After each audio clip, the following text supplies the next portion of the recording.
Hi everyone, I'm Dr. Isla Fishburn of Kachina Canine, for those of you that don't know me. Something's been just whirring around in my thoughts, in my heart, in my body since last night. I've been feeling into it very early this morning whilst I was out with Dia Tunkasila, who's fast asleep next to me right now. Someone sent me a message yesterday about like a campaign, I suppose, or a suggestion of something that's happened on social media, which I knew nothing about. I try my best to kind of stay away from dramas and the message that can sometimes happen and come from that. But it's kind of, as I said, been in my heart, been in my head, been in my thoughts, been in my body since this person has brought to light of a situation that has happened from something that happened last year, which was a beautiful campaign about promoting, educating, advising, just giving some guidance and some clarity about how we can provide a better life for our dogs, how we can provide a better life for our dogs from the perspective of nutrition, from the perspective of feeding, which is such an important subject and such a vast subject as well. And, you know, in my heart, I am so passionate about providing my teachings and my understanding of that I know so far, because we're not all going to know everything, and certainly probably in 10 years time I'm going to know a lot more then than what I know now. But what I know now from what I read and the information that I'm receiving and the other people that I'm learning from is the importance of feeding our dogs correctly, the importance of feeding our dogs well. And so there's been this huge movement, hasn't there, Tunkasila? Yes, there's been this huge movement about the importance of food, in terms of how it affects the body, and really deep down to a cellular level. This is all it's about. When we are keeping our dogs well, when we're keeping our dogs happy, when we're keeping our dogs safe and nutritionally balanced, it's nutrition in all aspects. It's the physical aspect of the dog, the emotional aspect of the dog, the mental aspect of the dog, the spiritual aspect of the dog.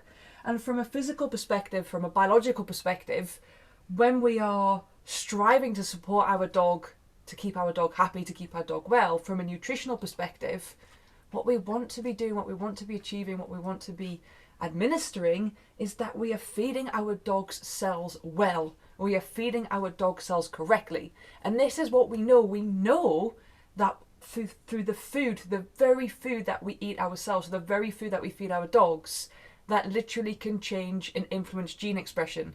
Therefore, it can influence and change your dog's biology, not just from an anatomical perspective, a physiological perspective, but from a behavioural perspective, from a hormonal perspective, from a chemical perspective, from a vibrational perspective, what the dog is firing off within its cells. And so I kind of spent last night really sad, like my heart literally sank, and all of today on our walk this morning, I've just felt this deep sadness of like, oh my God, do we still not know any better? Because what was brought to light to me yesterday was from this campaign that was done last year, which I'll hold my hands up, I haven't even watched it, but as far as I'm aware, it was done from a place of the heart. It was done from a place of just educating, of getting dog guardians, getting pet parents to just open their minds and to explore and to be aware there's different avenues of feeding our dogs. And you know, in the grand scheme of things, none of us know the answer. It might be actually the best thing to feed a dog is sap from a 30-year-old birch tree that has been under a full moon in a particular location in a particular soil. Like, we actually don't know. We are doing our best to not only promote and strive for our own wellness, but for our dogs as well, because we know that our dogs haven't got a choice, that we are responsible for that. Isn't that right, Tunks? And we also know that our dogs don't live as long as we do. So from a biological perspective, from a health perspective, from a genetical cellular perspective, my goodness, I want to feed my dog well. I want to feed my dog cells well. I know that one of the reasons, and one of the biggest reasons, that my dog has a lower life expectancy than what I have is because the telomeres that are inside these cells are actually shorter than ours as a species anyway. And that's why some species live longer than us, like hundreds of years, because their telomeres, the way that they decay over time, just naturally, their shortening is less in that sense. So their telomeres are different. And there's a really great book called The Telomere Effect if you want to learn about telomeres and life expectancy and shortening. And also food influences the telomere effect. So food is so important. And the reason that I'm sad is because as a community of pet parents, as professionals, where people come to others for advice that people look up to, where these people are influencers, are leaders, are inspirers. Unfortunately, what was brought to my attention last night is that there's been a group of professionals within the industry that have taken it on themselves to mock this campaign, this educational dance, this educational information that was passed on about giving information, advice of health through food, of health through nutrition. And it's really saddened me because, first and foremost, I feel like, wow, have we, is that where we still are? Have we not learned anything? We're still here in this kind of playground. It saddens me because these individuals and professionals that others admire, others will feed off their very, very word, is creating still another piece, another spark into the universe, into the collective, that is saying this is okay, that is saying it's okay to bully, it's okay to undermine, it's okay to blame, it's okay to shame, it's okay to judge, it's okay to be and feel superior. And none of those things are okay. Like, there is a totally different way of communicating, there's a totally different way of discussing, there's a totally different way of educating, where actually, do you know what, we can just all hold our hands up and go, do you know what, this is what I know, but I appreciate and recognise that I actually know nothing. I appreciate and recognise that I am just doing my best to not only educate myself, but to educate others that want to make a change for themselves and their lives, and also their dogs' lives as well. And what is happening is that as we are educating through a process of blame and judgment and shame and superiority and creating conflict in that sense, all that is doing is sending out yet another vibration, sending out yet another sticky post, sending out yet another note to go, do you know what? It's all right to do that. I am as a professional, I am as a peer, I as someone that is older than the generation before me, is telling everybody that's okay, it's telling everybody that is acceptable. And it's actually not acceptable. And all we're doing is we're adding fuel into the collective that is reminding people of, like, wow, if my peers can do it, wow, if someone that I follow, that I inspire, that I admire, that I get my information education from, and they're blaming, they're shaming, they're of this superiority of putting others down, that's not okay. But that's what we're promoting. And I'm not saying that is just biased into one area of the community and one area of the industry as well.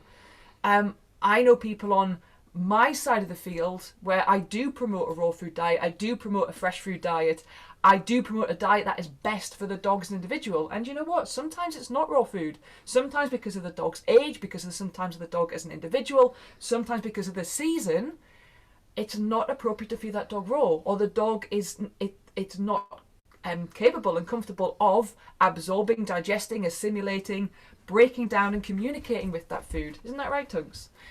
And so there are lots of options. And right now, I don't care if you feed raw. I don't care if you feed fresh.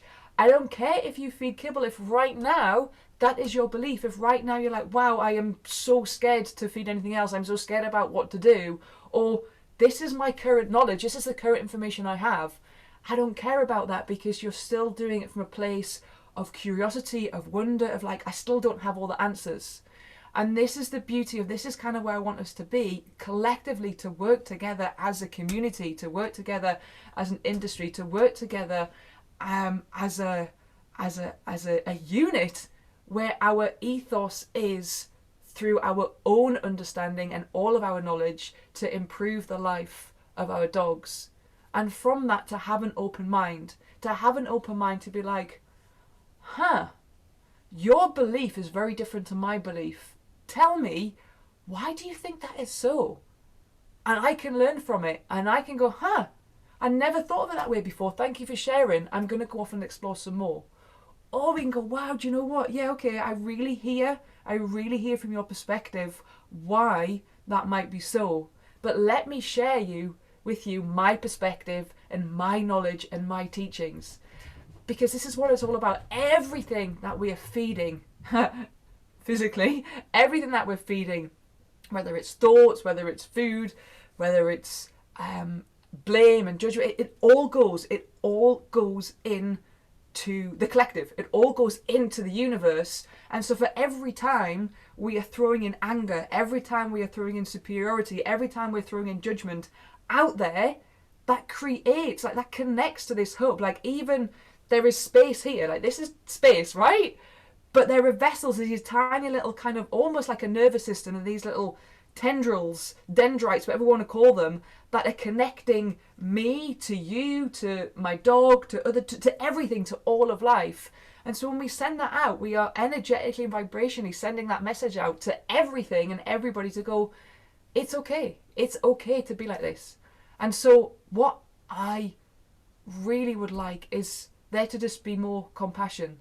For there to be so much more compassion of where it really starts is the self. The reason why the judgment comes up, the blame comes up, the shame comes up to others is because so many of us are walking around feeling blame and shame and guilt and judgment on ourselves, which is so painful.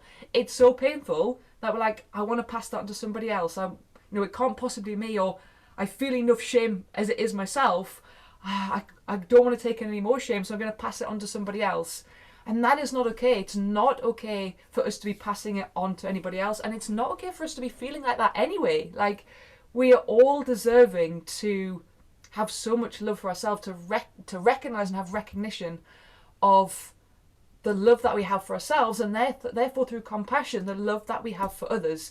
Even if it is, wow, do you know what? Like, I'm really struggling to understand why you think this is so, or why you believe this way.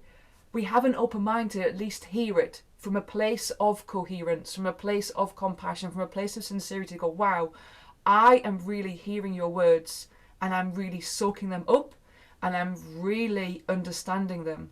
And we get to have a discussion. And so that's why I'm really, really sad, because do you know what? I kind of felt now, like, have we not learned anything?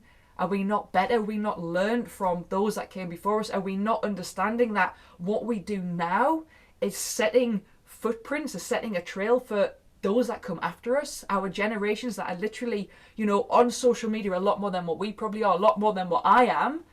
Like, what information, what education and what teachings are we giving them? And at the moment we're telling them that this is good, that this is okay to fuel with anger, to fuel with judgment, to fuel with superiority, to fuel with blame and shame. And it's not okay. And so I'm sad that as leaders, as influencers, as professionals, as people that others look up to and admire and hang on every word, this is the message that so many people are getting, regardless of, what should we be feeding our dogs. What they're actually energetically seeing is like, it's all right to bully, it's all right to shame, it's all right to blame. And that's not. It's really time for a change from my perspective. And yeah, with that, for me, it's really important that we are feeding our dogs well, that we're feeding our dogs right. We know that the food that we eat, the food that we consume, affects us from so many perspectives, from not just our skin, not just diseases, but also how it affects us chemically, hormonally, emotionally. And this is the thing, right? We know that what we eat, what we consume, there is such a growing interest with a wealth of information and teachings of the importance of what we put in our body and how that affects us. The importance of what we eat, the importance of what we feed our body.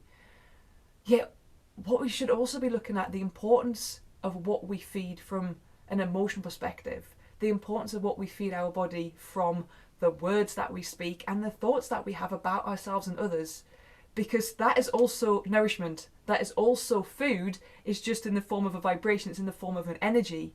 So the words that we gulp down, the words that we speak and eat, the thoughts that we have and eat, also affect us. It also affects, again, it is sent out into this massive hub of a nervous system, a one giant nervous system. Imagine that we are just a cell within one huge organism. which is the earth, which is the world. And every time we send something like that out, it affects and influences everything. And it does. I don't really know how else to say it, what else to say, but it does.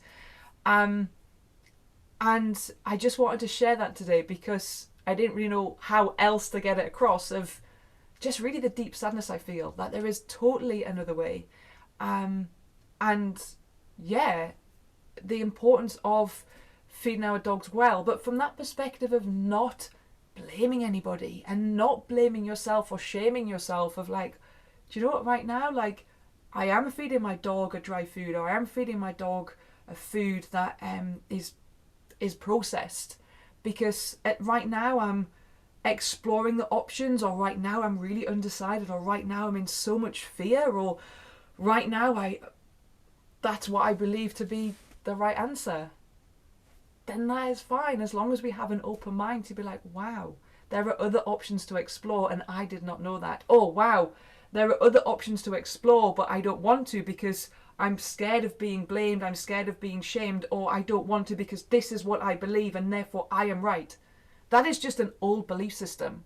When we put our belief systems together, we can create this beautiful story, we can create this beautiful catalogue of what is true, what is real, what do we know, how we can evolve ourselves, how we can expand and adapt, and how we can learn. And so, yeah, throughout the industry, it's not okay to blame, it's not okay to undermine, it's not okay to pass the superiority badge or card or book, whatever you want to call it, because nobody is any superior than anybody else. Nobody is any better or any worse than anybody else. We are all here having an experience. We're all here doing our best, not only for ourselves, but also for our dogs and all of life that we surround ourselves with and by. And that's the beauty of having a dog, an animal that is another domestic animal just like we are, but of a different species. An animal that is so more primal than what we can be. An animal that is responding here all of the time is such a beautiful bridge to remind us of where we should be responding from all of the time, and also a beautiful bridge that gives us just a glimpse and just a reminder and just a taste of the bigger picture, of the connection that we have to all of life, to nature, to the plants, to the wild animals, to the waters, to the stones. Of that is kind of what it's about. And so what I want to be saying is just more compassion. To have more compassion, we need more coherence. To have more coherence, we need to be I don't even want to use that word need, it's up to the person as an individual, but be promoting and inviting ourselves and encouraging ourselves and others to know that for every act that we do, for every thought that we have, for every word that we speak, that is going out into this space, which is in itself a giant nervous system, that is having an effect and influencing not just ourselves and not just others in our group, but everything. And also those that haven't come yet, and also those that are here and are younger and are observing. They're observing our actions. So, yeah, I wish we had learned a lot more than what we do. And it's sad. It's sad for me to know that even in this day and age, I sound like my grandmother, in this day and age, this is still happening. So now is the time I'm promoting, I am inviting, I am encouraging now a movement of coherence, of compassion, of a understanding of the bigger picture, an understanding of an open mind, an understanding of actually when we walk from that place of blame and shame and judgment and superiority of others, it's actually because that's what we feel within. And that's a really bitter pill to swallow. It's a really deep pill to swallow, but it's the truth. And we're all working through them because these are things that have happened in us from an experience that has made us believe that about us. And it's painful. It's a painful thing to experience, which is why we seek and search for it for others, or why we pass it on to others, because it's too painful for us to feel. Because someone has told us many, many times, or many, many years ago, and many different experiences, that we're not good enough, or there's something about us that makes us different, or there's something about us that makes us strange, or there's something about us that means that we're not as good as somebody else. when actually the reality is that we are all equal. We are all just as amazing and just as deserving and just as brilliant as everybody. So that's what I promote and invite and encouraging. Just encouraging, yes. More coherence. With more coherence becomes compassion, which more compassion comes that open mind of like, wow, tell me about your belief system, tell me about your story, tell me about why you feel this to be so, and that will open my mind and expand my understanding, allow for a conversation, and allow for the whole reason of why we're doing what we're doing, which is for our dogs to have a better life, for our dogs to have a better life today than what they had yesterday, for our dogs to have a better existence, to have a better wellness, to have a better understanding of who they are, and by God, what that can teach us about ourselves and what that can teach us about the bigger picture. So I'm going to leave you with that. I was really surprised that the sadness came up, but that's what came up for me, and that's why I wanted to share this.